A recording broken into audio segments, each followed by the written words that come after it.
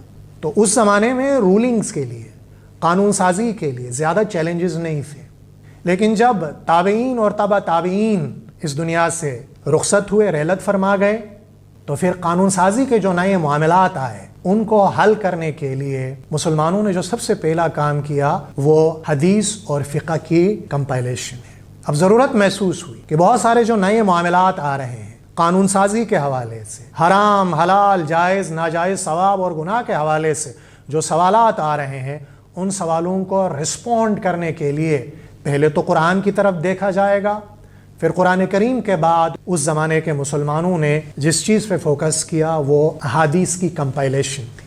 جو پہلی آپ کو کمپائلیشن حدیث کی نظر آتی ہے وہ حضرت محمد مصطفیٰ صلی اللہ علیہ وآلہ وسلم کی وصال کے تقریباً 120 سے 150 سال بعد پہلی جو فارمل کمپائلیشن ہوئی ہے وہ سیرت ابن اسحاق پہلی کتاب ہے۔ اچھا، سیرت ابن اسحاق کا نام سیرت ابن اسحاق بعد میں پڑھا ہے، اوریجنل اس کتاب کا نام کتاب المغازی تھا، دا بک آف ایکسپیڈیشنز۔ بعد میں یہ سیرت رسول اللہ صلی اللہ علیہ وآلہ وسلم کہلایا اور یہ بعد میں پھر سیرت ابن اسحاق کے نام سے مشہور ہوا۔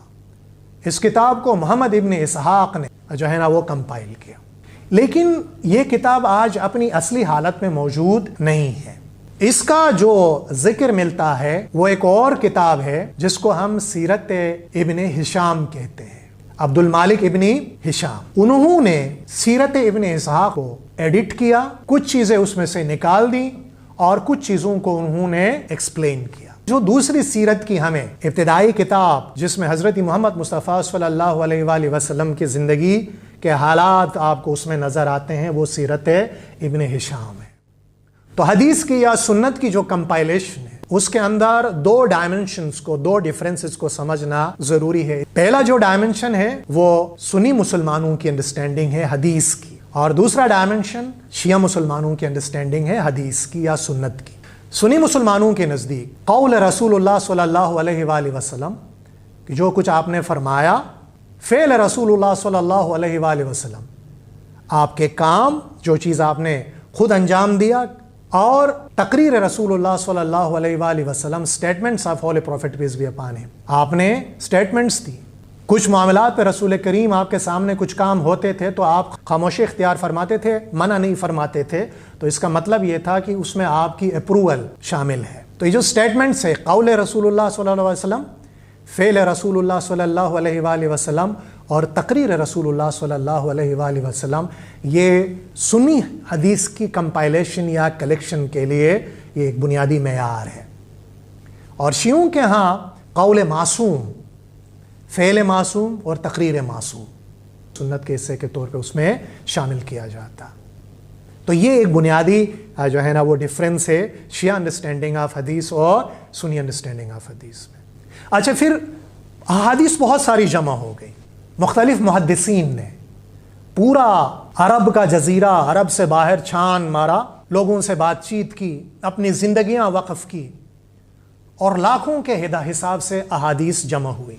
اب ظاہر بات ہے ہر حدیث کو پرکھنا ضروری تھا، چونکہ ایک لمبا پیریڈ گزرا تھا، تقریباً 150 سے 200 سال کا عرصہ درمیان میں حائل ہے، جس کے بعد حدیثیں جمع کی گئی تھی. تو اس وجہ سے ان احادیث کی کلیکشنز کی پرکھ کی ضرورت تھی، اور اس پرکھنے کے 2 پیمانے مقرر کیے گئے، 2 براڈر پیمانے علم الحدیث میں، جس میں سند اور دوسرا ڈائمنشن متن ہے.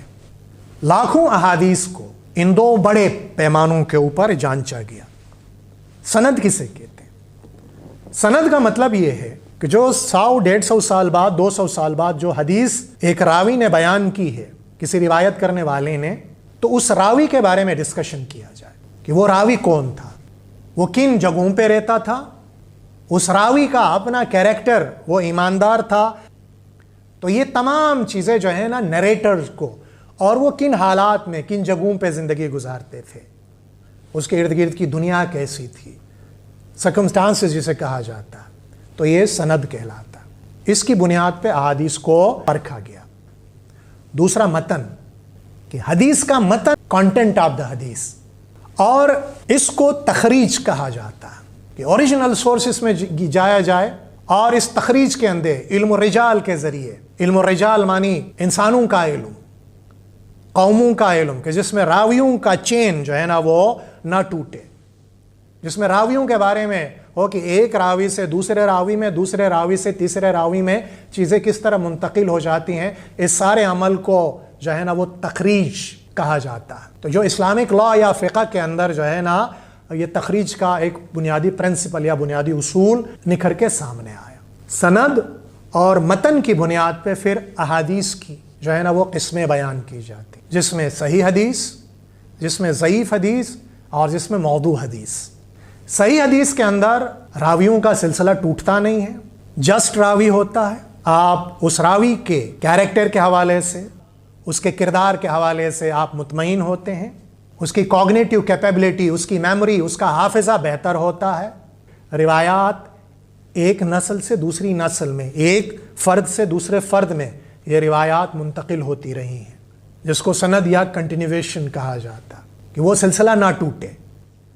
تو یہ جو جتنی بھی ڈائمنشنز ہے، یہ پھر اس طریقے سے پرکھی گئی حدیثوں کو جو ہے نا وہ صحیح احادیث کہا جاتا. ضعیف احادیث کے اندر ان دونوں کرائیٹیریاز میں سے کچھ چیزیں اوپر نیچے ہو سکتی ہیں. کہیں راویوں کا سلسلہ منقطع ہو جاتا ہے، کہیں پہ راوی کے حافظہ کے حوالے سے سوالات پیدا ہو سکتے ہیں، تو یہ ضعیف حدیث کہلاتا. اور موضوع احادیث اس کیٹیگری کو کہا جاتا ہے جس میں انٹینشنلی لوگ فیبریکیٹ کرتے ہیں، تو اس کو موضوع حدیث کہا جاتا. تو یہ 3 احادیث جو اسلامک جو حدیث کی انٹلیکچوئل ٹریڈیشن ہے، یہ 3 ڈائمنشنز پہ اس کو پرکھا گیا. لاکھوں کے قریب احادیث جو جمع ہوئی تھیں، ان کو ایک انٹلیکچوئل، ایک انتہائی سسٹمیٹک، ایک انتہائی آرگنائزڈ علم کے ذریعے، علم الحدیث کے ذریعے پرکھا گیا. پھر ان کو کیٹیگرائزیشن ان کو کی گئی. تو سنی مسلمانوں کے ہاں اس کیٹیگرائزیشن کی بنیاد پہ جو احادیث کی کمپائلیشن، صحیح احادیث کی جو کمپائلیشن آپ کو نظر آتی ہے، وہ 6 بڑی کمپائلیشنز ہے، جس کو صحاح ستہ کہا جاتا، جس کے اندر صحیح البخاری ہے، جس میں صحیح مسلم ہے، سنن ابی داؤد ہے، ترمذی ہے، سنن نسائی ہے اور سنن ابن ماجہ ہے. تو یہ محدثین کی کمپائلیشنز ہے. ان کمپائلیشنز کے اندر کوشش یہ کی گئی ہے کہ صحیح احادیث کو، یہ جو علم الحدیث کا جو سند اور متن کا جو بنیادی پیمانہ تھا، اس پیمانے پہ پرکھ کے جن احادیث کے بارے میں یہ شورٹی ہو کہ وہ احادیث صحیح احادیث ہے، تو ان کو ان مختلف 6 محدثین نے ان کو کمپائل کیا۔ اس میں سے جو 2 بڑی جو ہے نا احادیث کی کتابیں، وہ صحیح البخاری اور صحیح مسلم جو ہے نا، وہ موسٹ ان 6 میں بھی پھر ان 2 احادیث کی کتابوں کو بہت ہی زیادہ مقدم مانا جاتا ہے۔ ان کو بہت زیادہ اسلامی جورسپروڈنس کے اندر، فقہ کے اندر، علم الحدیث کے اندر ان 2 احادیث کے مجموعے کو زیادہ اہمیت دی جاتی ہے۔ دوسرے بھی اہم ہے، لیکن یہ 2 موسٹ ایتھینٹک میں سے ایتھینٹک احادیث کی کتابیں مانی جاتی ہیں۔ اس کے بعد پھر اور ادر امپورٹنٹ کلیکشنز بھی ہیں، جیسے موطا امام مالک ہے، سنانی کی کتابیں ہیں، اور دوسری یہ پوری لسٹ جو ہے نا آپ کے سامنے موجود ہیں۔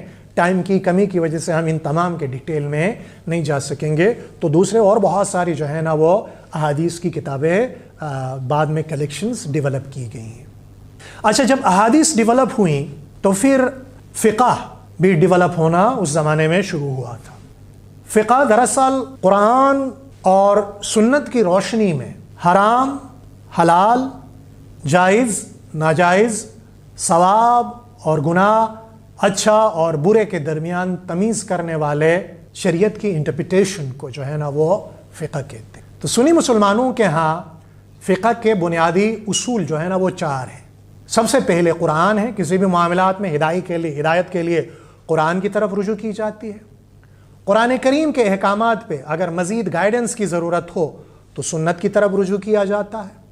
سنت کی فردر سمجھ حاصل کرنے کے لیے پھر اجماع اور قیاس پہ فوکس کیا جاتا ہے۔ ان میں سے اجماع 2 یا 2 سے زیادہ علماء کا کسی ایک معاملہ کے اوپر اتفاق کرنا ہے، اور قیاس جو ہے وہ اگر کسی چیز کا ڈائریکٹ ذکر قرآن کریم کے اندر یا سنت مطہرہ کے اندر ڈائریکٹلی اس کا تذکرہ موجود نہیں ہے، تو پھر اس سے ملتے جلتے کسی دوسرے حکم کے مناسبت سے اس کے اوپر قیاس کیا جاتا ہے۔ فار ایگزامپل، قرآن کریم میں شراب پینے سے منع کیا گیا ہے۔ حضرت محمد مصطفیٰ صلی اللہ علیہ وآلہ وسلم نے بھی شراب اور کچھ دوسرے منشیات سے منع فرمایا ہے، لیکن کئی اور نشے کی قسمیں ہیں۔ اس کے حوالے سے اگر ہمیں پھر ہدایت کی ضرورت ہوگی تو اصول کیا ہوگا؟ انالوجی تھرو ریزننگ، کہ قرآن اور سنت کے اندر اس سے ملتے جلتے دوسرے اور کیا احکامات ہیں، اس کی بنیاد پہ پھر قیاس کیا جائے گا۔ جس چیز کے اندر نشہ ہوگا اس کے حوالے سے پھر ایک فقہی رولنگ یا فقہی فتویٰ یا ایک پوزیشن جو ہے نا وہ اختیار کیا جائے گا، جس کو قیاس کہا جاتا ہے۔ پھر بعد میں جو ائمہ فقہ ہیں ان کے زمانے میں پھر اجماع اور قیاس کے اندر فردر چیزیں ڈیولپ ہوئی، جس میں استحسان کا ایلیمنٹ شامل ہے، حسن کا ایلیمنٹ شامل ہے، کہ اگر 2 برائیاں ہوں اور ان دونوں میں سے چوز کرنا پڑے تو جس کے اندر کم برائی ہو یا جس کے اندر حسن کا پہلو زیادہ ہو۔ اچھا، اسی طرح پھر مسئلہ مرسل ہے، عرف کہا جاتا ہے۔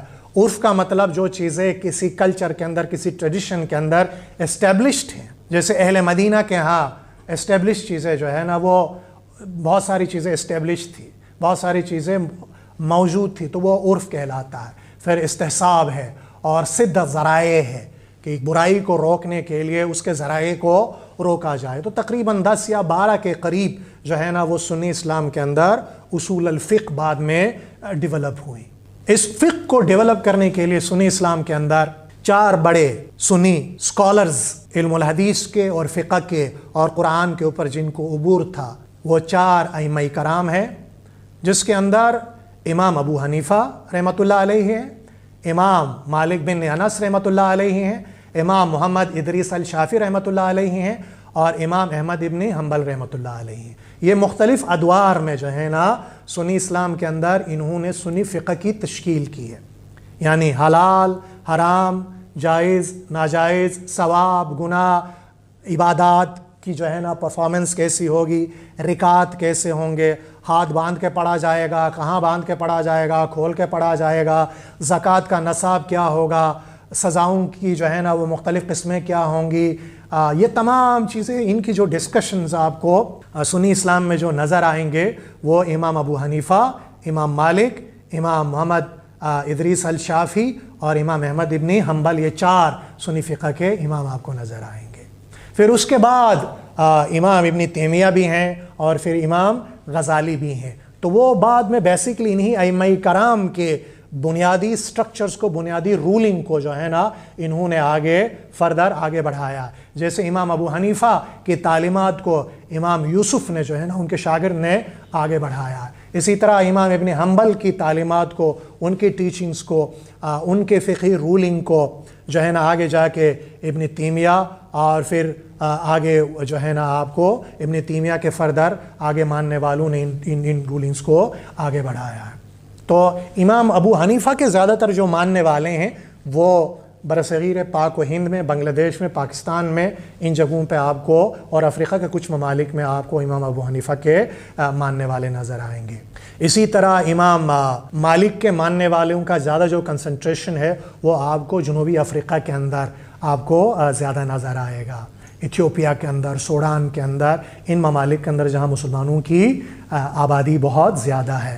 اسی طرح امام شافعی کی فالوئنگ آپ کو فار ایسٹ کے اندر آپ کو زیادہ نظر آئے گی، جیسے انڈونیشیا ہے، ملائیشیا ہے، وہاں پہ امام محمد ابن شافعی کے پیروکار آپ کو زیادہ ملیں گے۔ اور اسی طرح امام احمد ابن حنبل کے جو فالوورز ہیں وہ آپ کو مڈل ایسٹ کے اندر، اسپیسیفکلی یو اے ای کے اندر اور سعودی عرب کے اندر آپ کو امام احمد ابن حنبل کے فقہ کو ماننے والے آپ کو نظر آئیں گے۔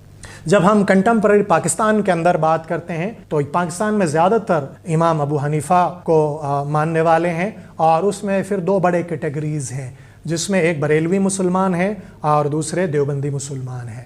جو بریلوی مسلمان ہیں ان کے ہاں جو ان کی روحانی اور ان کی فقہی جو معاملات ہے اس میں آپ کو جو گائیڈنگ جو ہے نا وائس نظر آئے گی وہ مولانا رضا احمد خان صاحب بریلوی آپ کو نظر آئیں گے۔ اور اسی طرح جو دیوبندی مسلمان ہیں ان کے ہاں آپ کو دیوبند، مدرسہ دیوبند جو 1866 میں مولانا قاسم نانوتوی صاحب نے اور رشید الدین احمد گنگوہی صاحب، یہ 2 بنیادی جو ہے نا دیوبندی فکر کے علماء کرام ہیں جنہوں نے دیوبندی مسلمانوں کی، ان کی فقہی، ان کی الہیاتی، ان کی مذہبی فکر کی تشکیل میں ان کا بڑا کردار ہے۔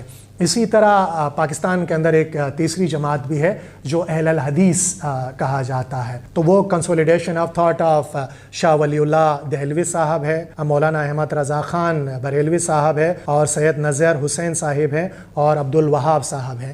تو ان علماء کرام فکر کے اثرات آپ کو اہل حدیث کے اندر نظر آئیں گی۔ تو یہ جو بریلوی اور دیوبندی جو مسلمان ہیں یہ مقلدین ہیں، یہ کسی نہ کسی امام سے اپنے آپ کو وابستہ کرنے کے قائل ہیں، جیسا کہ امام اعظم کہا جاتا ہے۔ امام ابو حنیفہ کو سنی اسلام کے اندر امام اعظم مانتے ہیں ان کو، تو ان کی تعلیمات کو، ان کے فقہ کی رولنگ کو جو ہے نا یہ دونوں مسلمان مانتے ہیں۔ جبکہ اہل حدیث مکمل طور پہ کسی ایک امام کی تعلیمات کے جو ہے نا کے اوپر اکتفا نہیں کرتے ہیں، بلکہ یہ پریفر کرتے ہیں اوریجنل قرآن اور سنت کی طرف جانا، اور پھر بعد میں کچھ معاملات میں پھر کہیں تشریحات کی ضرورت ہوتی ہیں تو وہ دیکھتے ہیں کہ ان تمام صاحبان میں سے جو قرآن و سنت کے نزدیک ترین جو پوزیشنز ہے اس نزدیک ترین پوزیشن کو ریفر کرتے ہیں۔ اور یہ جو فقہی ڈویژنز جو ڈیولپ ہوئی ہیں یہ تمام یاد رکھیے گا کہ یہ قرآن کریم سے زیادہ احادیث مبارکہ کی بنیاد پہ ایک ہی معاملات پہ کئی احادیث موجود ہوتی ہیں، اور مختلف اماموں نے ان تمام احادیث کو ریفر کیا ہے۔ جیسے ہاتھ باندھنے کے حوالے سے مختلف احادیث آپ کو نظر آئیں گے، تو اسی حوالے سے اور پھر دوسرے معاملات میں فقہی کے علاوہ جو اصولی معاملات ہیں، دین کی سمجھ کے معاملات ہیں، اس میں بھی آپ کو مختلف حدیث کے سورسز اور مختلف روایات کو جو ہے نا وہ کنسلٹ کیا گیا ہے۔ تو یہ اوورال جو ہے نا وہ سنی اسلام کے اندر علم الحدیث کی ڈیولپمنٹ کا ہے۔ اس کے بعد جب ہم شیعہ اسلام کی بات کرتے ہیں تو شیعہ اسلام کے اندر شروع سے ہی مولا علی علیہ السلام اور حضرت بی بی فاطمہ الزہرا سلام اللہ علیہا کی نسل میں سے ہونے والے امام کو فقہی اور دینی معاملات میں ہمیشہ امام کی طرف رجوع کیا گیا ہے۔ اس میں جو بنیاد جنہوں نے رکھا ہے شیعہ فکر کی، وہ مولا علی علیہ السلام کی فکر کے بعد امام باقر علیہ السلام ہیں۔ امام باقر علیہ السلام کے زمانے میں بنیادی طور پہ ایک شیعہ کمیونٹی کی ایک الگ آئیڈینٹی کنسولیڈیٹ ہو کے امام حسین علیہ السلام کی شہادت کے بعد کربلا میں امام باقر علیہ السلام کے زمانے سے پھر شیعہ آئیڈینٹی کنسولیڈیٹ ہونی شروع ہو جاتی ہے۔ پھر دین کے معاملات کو سمجھنے کے لیے امام جعفر صادق علیہ السلام کی طرف رجوع فرمایا ہے۔ شیعوں نے اپنے ہر زمانے کے امام کی طرف رجوع کیا ہے، لیکن یہ دو پرومیننٹ نام فقہ کے حوالے سے امام باقر علیہ السلام اور امام جعفر صادق علیہ السلام آپ کو شیعہ اسلام کے اندر آپ کو نظر آئیں گے۔ جب ہم آپ کو پتہ ہے پھر شیعہ اسلام کے اندر شیعہ اسماعیلی بھی ہیں، شیعہ اسماعیلیوں کے اندر پھر بہرہ جماعت بھی ہے، نظاری جماعت بھی ہے، اور اسی طرح پھر شیعہ مسلمانوں میں زیدی بھی ہے، اور پھر شیعہ اسلام کے اندر پھر جعفری ٹویلرز بھی ہیں، اثناعشری مسلمان بھی ہیں۔ تو اگر ہم شیعہ اثناعشریوں کے اندر دیکھیں تو ان کے ہاں بھی جو فقہ ڈیولپ ہوا ہے، ان کے 11ویں امام حسن ابن علی بن محمد العسکری شہادت کے بعد غیبت شروع ہوتا ہے۔ ان کے عقیدے کے مطابق ان کا جو 12th امام ہے، جن کو وہ امام مہدی کہتے ہیں، اور ان کی غیبت کا زمانہ آتا ہے۔ ان کی غیبت کے زمانے کو 2 حصوں میں تقسیم کیا جا سکتا ہے۔ ایک 878 سے لے کے 941 کا زمانہ ہے، جس کو غیبت صغریٰ کہا جاتا ہے، چھوٹی غیبت، اور دوسرا زمانہ پھر 941 کے بعد کا زمانہ ہے، موجودہ زمانے تک، یا اہل تشیع کے شیعہ اثناعشری عقیدے کے مطابق قیامت آنے تک غیبت کبریٰ کہا جاتا ہے، گریٹر اوکلٹیشن کہا جاتا ہے۔ غیبت صغریٰ کے اندر آپ کو 4 پرومیننٹ نام آپ کو نظر آئیں گے، جس میں سے 2 امپورٹنٹ نام ہیں، جس میں علی بن محمد السامری ہے اور عثمان الامری ہے۔ تو انہوں نے پھر امام کی غیبت میں، لیسر اوکلٹیشن میں غیبت کے اندر شیعہ تھیولوجی کو بھی تشکیل دیا، اور بیسک جو ہے نا فقہ کے بنیادی اصول بھی ان کے زمانے میں ڈیولپ ہونے شروع ہو گئے۔ اچھا، اور پھر فقہ کی بہت ساری چیزیں خود امام جعفر صادق کے زمانے سے شیعہ اثناعشری کلیم کے مطابق چیزیں ڈیولپ ہونی شروع ہوئی تھی، لیکن جب امام غیبت میں چلے گئے تو پھر فقہ کی ضرورت، علماء کی جو اہمیت ہے وہ اور زیادہ ہو گئی، کہ غائب امام کے جو نمائندے تھے، ان نمائندوں نے پھر دین کو جو ہے نا لوگوں کے لیے بیان کرنا شروع کیا، اور اس کو بیان کرتے ہوئے پھر وہ قرآن کی طرف، اور اس کے بعد پھر سنت مطہرہ کی طرف، پھر غائب امام کی اور امام جعفر صادق کی رولنگ، پھر غائب امام کی تائید، اور اس کے بعد ان چیزوں سے پھر جو ہے نا شیعہ رولنگ کی یا شیعہ فقہ آگے بڑھا۔ اس کے اندر جو گریٹر ڈیولپمنٹس آپ کو نظر آتی ہے وہ گریٹر اوکلٹیشن یا 941 کے بعد آپ کو نظر آتی ہے، جس کے اندر بوئید ڈائناسٹی 945 کے اندر جب ایران کے اندر قائم ہوا، پھر اس میں اسکول آف قم کہا جاتا ہے۔ محمد یعقوب الکلینی کا بڑا جو ہے نا وہ اس کے اندر ہاتھ ہے، اور ابن بوئید، یہ 2 آپ کو جو ہے نا لوگ آپ کو نظر آئیں گے، صاحبان نظر آئیں گے، جنہوں نے شیعہ جو ہے نا فقہ کی تشکیل کے اندر، 12 شیعہ فقہ کی تشکیل کے اندر اپنا کردار ادا کیا ہے۔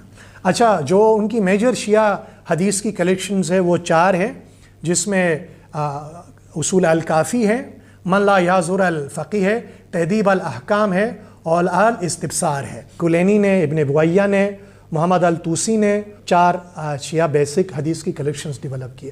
اس کے علاوہ 3 اور کلیکشنز بھی ہیں، جس کے اندر المرتضیٰ کی کلیکشن ہے، اور اس کے بعد محمد باقر المجلسی کی کلیکشن ہے، تو بہار انوار جسے کہا جاتا ہے۔ تو یہ ہماری کلیکشن ہے۔ اچھا، پھر شیعوں کے اندر جو اصول الفقہ آپ نے دیکھا تھا کہ سنی مسلمانوں کے ہاں بھی اصول الفقہ ڈیولپ ہوا، وہ تقریباً وہاں پہ 4 بیسک ہیں، اور پھر 12 کے قریب جو ہے نا وہ اوورال ملا کے اصول الفقہ موجود ہے۔ جبکہ شیعہ مسلمانوں کے ہاں، پرٹیکولرلی اثناعشری مسلمانوں کے ہاں، قرآن اور سنت بنیادی ہیں، اس کے بعد اجماع ہے، اس کے بعد عقل ہے، اس کے بعد اجتہاد ہے، اور تقلید ہے۔ وہ کسی نہ کسی عالم کی جو ہے نا وہ تقلید کرتے ہیں۔ تو یہ شیعہ مسلمانوں کے اندر اصول الفقہ ہے۔ اچھا، جو شیعہ اسکالرز بعد کے زمانوں میں، ہمارے زمانے سے قریب کے زمانوں میں، پچھلے 200 سے 300 سالوں میں جنہوں نے زیادہ شیعہ فقہ کے اوپر کام کیا، اس میں علامہ باقر المجلسی ہے، نصر مکارم شیرازی ہے اور آیت اللہ سید علی السستانی ہے۔ اس کے بعد پھر ایران کا ڈائمنشن آتا ہے جہاں ولایت فقیہ کہا جاتا ہے، جہاں پہ امام خمینی کے انقلاب کے بعد ایران میں آپ کو پھر ایک سسٹمیٹک وے میں قانون سازی نظر آئے گی۔ تو کنٹمپرری جو ڈیولپمنٹ سے شیعہ مسلمانوں کے ہاں اس فقہ کی بنیاد دو بنیادی گروہوں میں شیعہ اثناعشریوں کی فالوئنگ ہے۔ ان میں سے ایک اصولی فقہ کا ڈائمنشن ہے اور دوسرا اخباری فقہ کا ڈائمنشن ہے۔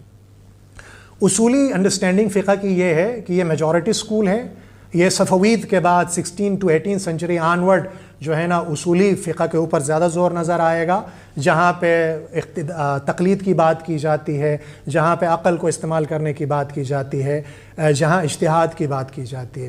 جبکہ اخباری جو ہے نا وہ بحرین اور صدر عراق میں ہے، اب ایک چھوٹی اقلیت کے اندر یہ رہ گئے ہیں۔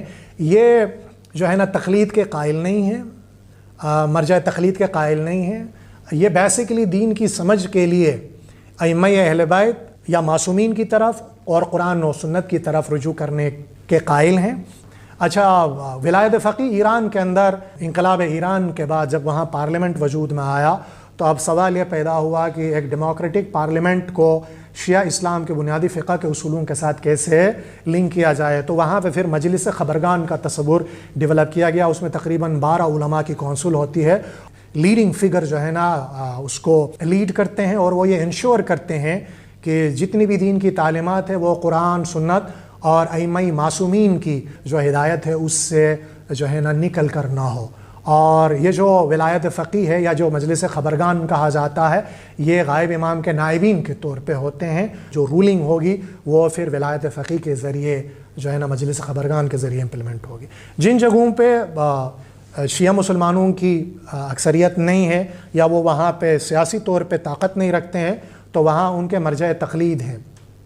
ان کے مرجع تقلید کے اندر دنیا میں تقریباً 66 کے قریب شیعہ اسلام کے اندر مرجع تقلید ہے۔ پاکستان کے اندر، افغانستان کے اندر ہے، عراق کے اندر ہے، بحرین کے اندر ہے، ٹھیک ہے، اور نجف کے اندر ہے۔ تو آپ کو مختلف جو ہے نا مرجع تقلید آپ کو دنیا کے اندر تقریباً بڑے بڑے علماء جو فقہ کے معاملات میں شیعہ مسلمانوں کو گائیڈ کرتے ہیں، ہیلپ کرتے ہیں، وہ مرجع تقلید کے تقریباً 66 کے قریب آپ کو اس سے کم و بیش اوپر نیچے ہو سکتے ہیں۔ تو یہ اوورآل شیعہ اثناعشری انڈرسٹینڈنگ ہے۔ اس کے بعد پھر جب ہم شیعہ اسماعیلی انڈرسٹینڈنگ کی بات کرتے ہیں تو شیعہ اسماعیلیوں کو ہم دو حصوں میں تقسیم کرتے ہیں۔ ایک مستعلوی اسماعیلی ہیں جس کو بہرہ اسماعیلی کہا جاتا ہے، اور دوسرا نظاری اسماعیلی ہے۔ اچھا، مستعلوی اسماعیلی فرد دو حصوں میں ان کو تقسیم کیا جاتا ہے، ایک طیبی مستعلوی ہے اور جو ہے نا دوسرا حافظی مستعلوی ہیں۔ اچھا، جو باقی نظاری اسماعیلی ہے وہ دعوت جدید ایران کہا جاتا ہے۔ اچھا، جو مستعلوی اسماعیلی ہیں ان کے ہاں جو بنیادی فقہ کا جو اپروچ ہے وہ قرآن اور حدیث کی ٹیچنگز ہے، اور فاطمی ائمہ کرام کی جو ہے نا وہ اتھارٹی ہے، اور فاطمی ائمہ کرام کے بعد پھر دائی مطلق ان کے ہاں کہا جاتا ہے۔ چونکہ ان کا امام بھی مستور ہے، پردے میں ہے، تو ان کے امام کی غیر موجودگی میں ان کا دائی مطلق ان کے دین کے معاملات کو آگے چلاتے ہیں۔ تو ان کے جو دائی مطلق ہے، ایبسلوٹ جو دائی ہے، فاطمی ٹیچنگ میں پرٹیکولرلی دائم الاسلام اور اساس التاویل، ان کتابوں کو، حضرت قاضی نعمان کی کتابوں کو زیادہ ریفر کیا جاتا ہے۔ اور پھر اس کے ساتھ ساتھ جو دائی مطلق ہوتا ہے وہ دین کے ظاہر اور دین کے باطن کے درمیان، اسپریچول اینڈ ٹمپورل میٹرز کے درمیان ایک لنک پیدا کرتے ہیں۔ تو دین کی سمجھ کے لیے ان کے ہاں بھی جو ان کا موجودہ جو حاضر و موجود ان کا دائی مطلق ہوتا ہے، وہ بنیادی قرآن کی، حدیث کی ایک جعفری انڈرسٹینڈنگ جو دائم الاسلام میں بیان ہوئی ہے، اس کے ساتھ ساتھ دائی مطلق کی رولنگز، دائی مطلق کی گائیڈنس کو جو ہے نا وہ اہمیت دیتے ہیں۔ ان کا جو دائی مطلق ہے وہ فقہی معاملات کو اور دینی معاملات کو ان کے لیے بیان کرتے ہیں۔ لیکن یاد رکھیے کہ مستعلیوں کے ہاں بھی صرف فقہ کے اوپر زور نہیں ہے، بلکہ فقہ کے ظاہر اور فقہ کے باطن یا فقہ کے تاویل کے اوپر بھی بہت آپ کو زور ملے گا۔ شیعہ اسماعیلیوں کے ہاں جو ہے نا لیونگ اینڈ پریزنٹ ہیریڈیٹری امام دینی معاملات میں مریدوں کو گائیڈ کرتے ہیں۔ شیعہ اسماعیلی نظاری مسلمانوں کے ہاں فقہ کا لفظ استعمال نہیں ہوتا ہے، بلکہ تاویل اینڈ تعلیم کا لفظ استعمال ہوتا ہے۔ دین کے معاملات میں، دین کی رہنمائی میں امام کی تعلیم اور امام کی تعویل ہوتی ہے۔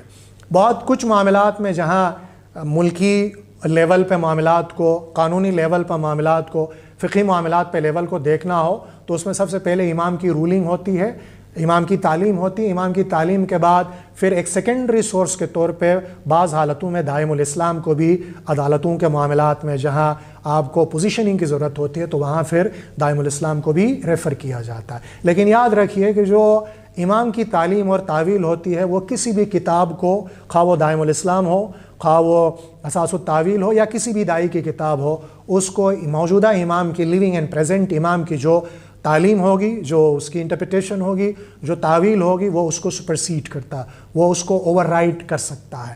تو حاضر امام کا تصور اسماعیلی مسلمانوں کے ہاں موجود ہے۔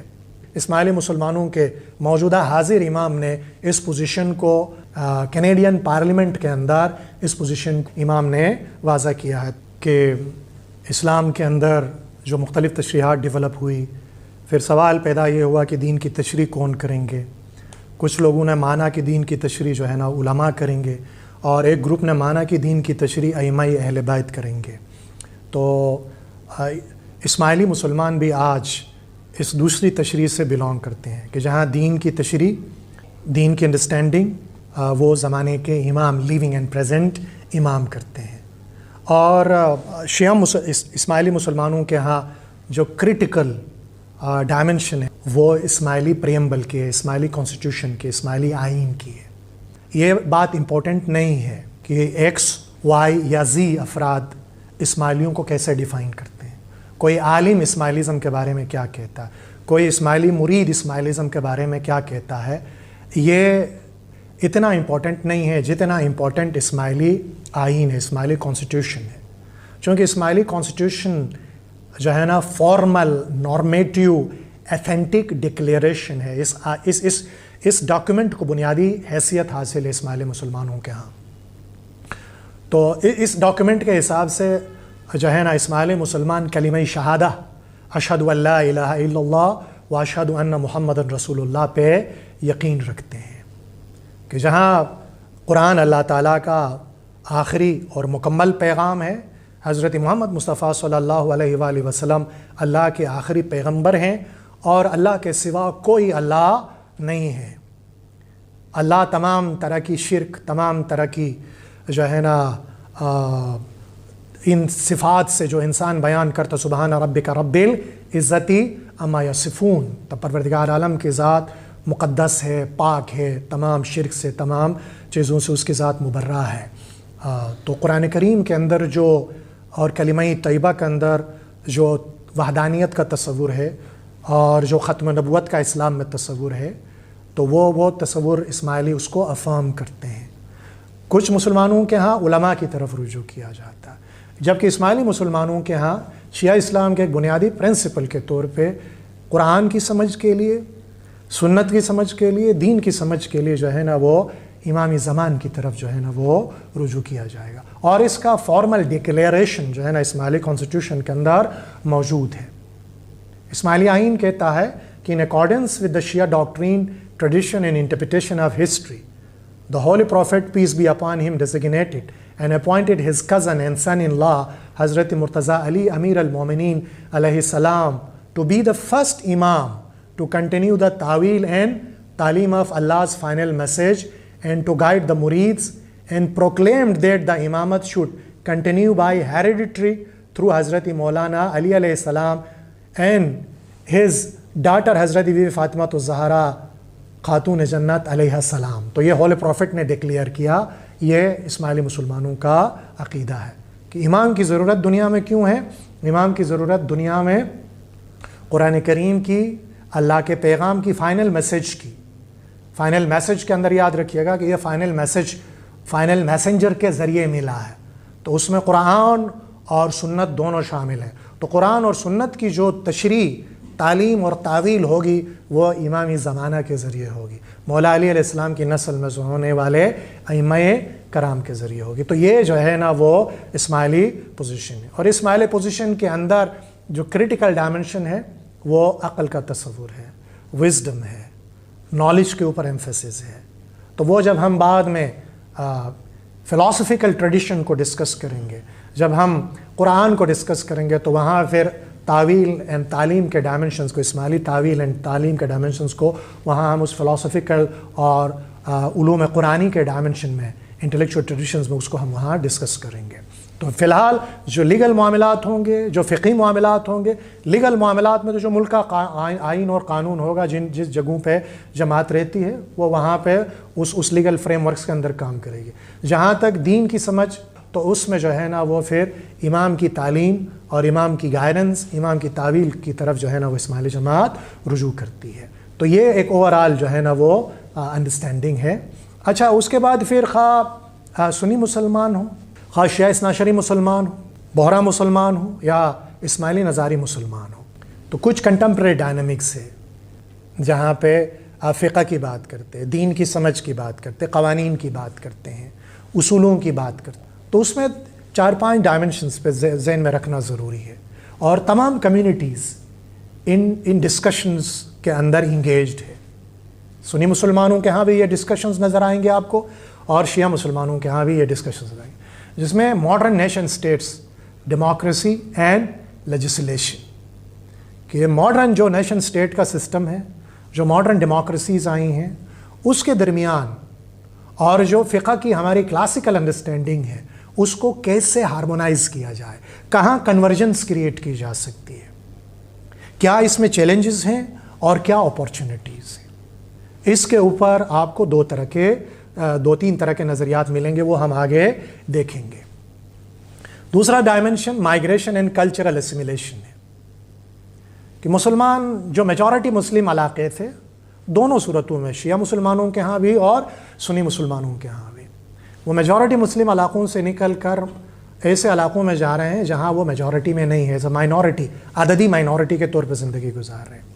تو وہاں مختلف کلچرز کے ساتھ صرف قانون نہیں، فقہ کا معاملہ صرف قانون کا معاملہ نہیں ہے، وہاں کلچرل آئیڈینٹی کا بھی معاملہ ہے، وہاں لباس کا بھی معاملہ ہے، وہاں خوراک کا بھی معاملہ ہے، وہاں ذبح کا بھی معاملہ ہے، وہاں دوسری چیزیں بھی ہوتی. جب ان کنٹریز میں جاتی ہیں تو وہاں پہ پھر اسلامی فقہ کے رولنگ کو اس ایک مائنورٹی سچویشن میں کیسے اس کلچرل مائیگریشن کے ساتھ جو ہے نا وہ ہم آہنگ کیا جائے کہ ان لوگوں کو ان معاشروں میں اپنی آئیڈینٹی بھی برقرار رکھنے میں مدد ملے، اور ان معاشروں کے ساتھ وہ پازیٹیولی ایک بہتر شہری بن کر اسیمیلیٹ بھی کر سکے.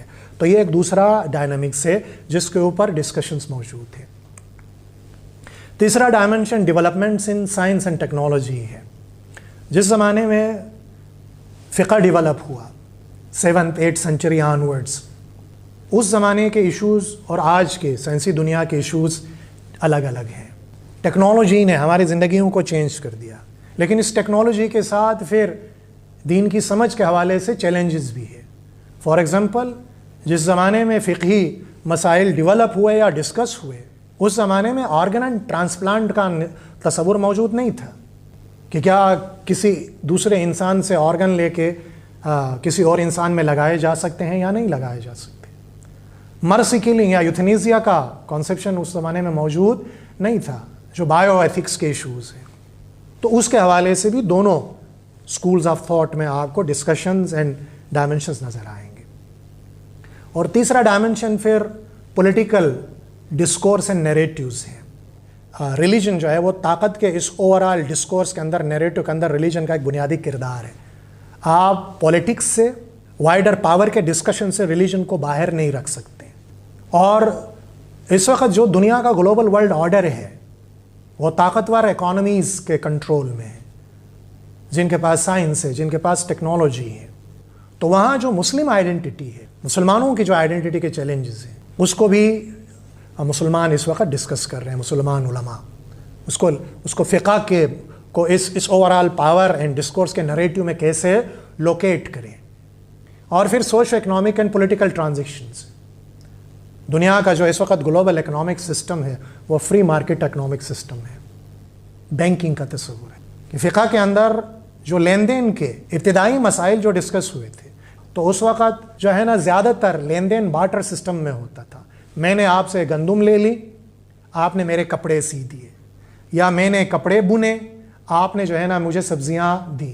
تو چیزوں کا تبادلہ ہوتا تھا، یا کچھ جو لین دین ہوتا تھا وہ سونے میں ہوتا تھا. جو کرنسی کا تصور ہے وہ موجودہ فری مارکیٹ اکانومی کا تصور ہے. تو اس میں پھر سوالات منافع کے حوالے سے، سود کے حوالے سے، بینکنگ سسٹم کے حوالے سے جو ہے نا وہ سوالات آ رہے ہیں، اور اس کے اوپر کوئی حتمی جواب اس وقت سنی مسلمانوں کے ہاں بھی اور شیعہ مسلمانوں کے ہاں بھی حتمی جوابات آپ کو نظر نہیں آئیں گے. اسکالرز کے درمیان ڈفرینس آف اوپینین موجود ہیں. تو یہ اوورال جو ہے نا وہ کنٹمپرری ڈائنامکس ہے. جب بھی ہم فقہی مسائل کو ڈسکس کرتے ہیں تو یوجولی جو سوشل میڈیا کے اوپر آپ کو چیزیں نظر آتی ہیں وہ زیادہ تر احکامات سے ریلیٹڈ چیزیں ہوتی ہیں کہ بھائی عبادت کا طریقہ کیا ہے، کس طرح عبادت کرنی چاہیے. ریچولسٹک زیادہ آپ کو ڈسکشن نظر آئیں گے. یہ جو معاملات جو میرے اور آپ کے زمانے کے وہ معاملات امپورٹنٹ ہے، وہ بہت ضروری ہے ایک مسلمان کی آئیڈینٹی کے لیے، روحانی تشفی کے لیے، جو نجات کا تصور ہمارے ذہن میں ہے آخرت کے نجات کا، کامیابی کے لیے، وہ ڈائمنشنز بھی، وہ ڈسکشنز بھی ضروری ہے. لیکن اس کے ساتھ ساتھ اور امپورٹنٹ ڈائمنشنز بھی ہیں کہ ایتھیکل ڈائمنشنز ہیں، پولیٹیکل ڈائمنشنز ہیں، سوشو اکنامک ڈائمنشن ہے، پاور کے ڈائمنشنز ہیں، ڈیولپمنٹ کے چیلنجز ہیں، جینڈر کے چیلنجز نکھر کے سامنے آ رہے ہیں. تو ان تمام ڈسکشنز کے اندر جو ہے نا وہ ڈسکشنز مسلمانوں کے ہاں ہے. لیکن اس وقت جو زیادہ کام ہو رہا ہے وہ خود مسلم ممالک میں کم ہو رہا ہے. ان معاملات پہ ان کے اوپر جو کام ہو رہا ہے وہ ویسٹرن یونیورسٹیز میں آپ کو زیادہ سسٹمیٹکلی ان معاملات کے اوپر کام ہوتا ہوا دکھتا ہے. تو ہمیں اپنے یونیورسٹی سسٹم کے اندر، اپنے ایجوکیشن سسٹم کے اندر ان معاملات پہ بھی میچورٹی کے ساتھ ڈسکس کرنے کی ضرورت ہے. لیکن اس کے لیے ایک wider approach to social sciences and humanities کی ضرورت ہو کہ جہاں پہ آپ political economy, culture, history, politics of identity, scientific discussions, technological discussions, interruptions, ان تمام چیزوں کو ذہن میں رکھ کے آپ کو پھر فقہی معاملات کو، لیگل معاملات کو دیکھنے کی ضرورت ہوگی. تو 3 طرح کے اس وقت مسلم دنیا میں آپ کو اس کے ریسپانسز نظر آئیں گے کہ ان معاملات کو، آئیڈینٹی کے معاملات کو، اکانومی کے معاملات کو، پولیٹکس کے معاملات کو، دین کے سمجھ کے معاملات کو 3 اپروچز یوجولی نظر آتے ہیں. کئی اور ہو سکتے ہیں لیکن 3 یہ براڈر ریسپانسز آپ کو نظر آئیں گے، جس میں ایک ڈائمنشن ریوائول کا ہے. کچھ علماء کا یہ خیال ہے کہ ہمیں ماضی کے ایک پرٹیکولر ٹائم اینڈ پیریڈ کے اندر جا کے اوریجنل آئیڈیلز کو اینڈ آئیڈیاز کو ماڈرن دنیا کے اندر اس کو ریوائیو کرنا چاہیے، اس کو اپنی اصلی حالت میں لوٹانا چاہیے. بہت ساری چیزیں وقت کے ساتھ ساتھ خراب ہوئی ہیں، خرابی آئی ہے، تو اس کو اوریجنل حالت میں ریوائیو کیا جائے. کچھ لوگوں کا یہ ماننا ہے کہ یہ تمام ریوائیول ممکن نہیں رہا ہے. دنیا بدل گئی ہے، حالات بدل گئے ہیں، تو ان بدلے ہوئے حالات اور نئی ریالٹیز کے ڈائمنشن میں ہمیں چیزوں کو ریکنسٹرکٹ کرنا ہوگا. کچھ بنیادی چیزیں جو ہمیں ڈیفائن کرتی ہیں، جو ہماری نجات کا ذریعہ ہیں، جو ہماری آئیڈینٹی کے کی مارکرز ہیں، ان کو آپ جو ہے نا مینٹین رکھیں گے، اور کچھ چیزوں کو جدید زمانوں کے حساب سے ری انٹرپریٹ کرنے کی ضرورت ہوگی کہ ایک پرٹیکولر ٹائم پیریڈ کے جن مسلمان اسکالرز نے جن چیزوں کو انٹرپریٹ کیا تھا انہوں نے اپنے زمانے کے حساب سے انٹرپریٹ کیا. ہمیں اپنے زمانے کے حساب سے چیزوں کو انٹرپریٹ کرنی ہوں گی. تو ایک جو ہے نا وہ یہ ریکنسٹرکشن کا ڈائمنشن ہے. تیسرا ڈائمنشن ریفارم کا ہے کہ تمام چیزوں کو مکمل طور پہ، کچھ علماء کا یہ خیال ہے کہ بنیادی میٹا فزکس کو، بنیادی لیگل سٹرکچرز کو جو ہے نا وہ ریفارم کرنے کی ضرورت ہے. نئے طریقے سے افریش بنیادی سورسز کو دوبارہ ریڈ کرنے کی ضرورت ہے، بنیادی حالات کو دوبارہ دیکھنے کی ضرورت ہے، اور موجودہ زمانے کی ٹیکنالوجی کی، اکانومی کی، کلچر کی، پولیٹکس کی ریالٹیز کو ذہن میں رکھتے ہوئے نئے فکری قالبوں کو، کنسپچول فریم ورکس کو تشکیل دینے کی ضرورت ہے. تو یہ آپ کو یہ 3 طرح کے رسپانسز جو ہے نا آپ کو مسلم دنیا کے اندر نظر آئیں گے. تو گفتگو کو یہیں پہ سمیٹ دیتا ہوں. میں اشرف صاحب سے گزارش کرتا ہوں کہ فردر اگر کچھ کوشچنز 1-2 ہیں تو اشرف صاحب ان کوشچنز کو انٹرٹین کریں. بہت بہت شکریہ کریم سر آپ کے اس بہترین اور پرمغز سیشن کے لیے. پورے ہسٹری کو آپ نے کس طرح سے انٹلیکچوئل ڈیولپمنٹس ہوئی ہیں، ٹریڈیشن میں کس طرح سے جو ہے چینجز آئی ہیں، کس طرح سے کلچر کا انفلوئنس ہوا ہے، اور پھر کس طرح جو ہے نا فقہ ڈیولپ ہوا ہے، احادیث کو کس طرح سے فقہ کو ڈیولپ کرنے میں استعمال کیا گیا ہے، اور اس کے لیے کیا کرائیٹیریا، یہ ساری چیزیں ماڈرن ڈیولپمنٹ تک آپ نے بڑے سیر حاصل اس پہ گفتگو کی. ایک سوال ہے بشارت کی طرف سے کہ کیپٹلزم کا ٹریڈیشن اور اورالٹی پہ کیا امپیکٹ ہوا ہے؟ بنیادی طور پہ کیپٹلزم نے صرف زندگی کے اکنامک ڈائمنشن کو متاثر نہیں کیا ہے، بلکہ کیپٹلزم نے اوور آل ایتھکس کو بھی انفلوئنس کیا ہے، لیگل ڈسکورس کو بھی انفلوئنس کیا ہے، اور جتنے بھی اورل ٹریڈیشن، صرف یاد رکھیے کہ صرف مسلمانوں میں اورل ٹریڈیشن نہیں رہی ہے.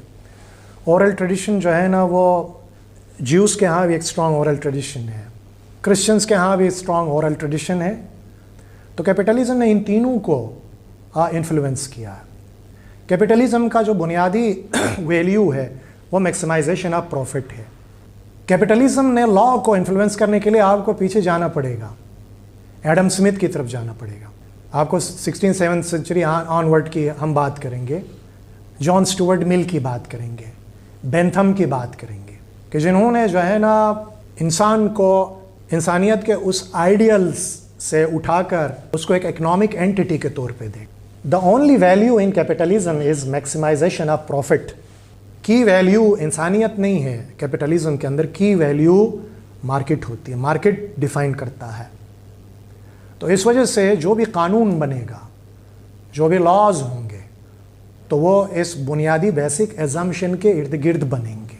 تو انسانی ہیومن رائٹس، ڈگنیٹی، یہ تمام چیزیں بھی ایک اکنامک، پولیٹیکل اکنامک پس منظر کے اندر، پاور کے ڈسکورس کے اندر چیزیں ڈسکس ہوں گی. وہاں فرد سے زیادہ جو ہے وہ نمبرز امپورٹنٹ ہوتے ہیں، جس کو یوٹیلیٹیرینزم کہا جاتا ہے. Maximum pleasure for maximum number, for the with maximum intensity, for the maximum period of time.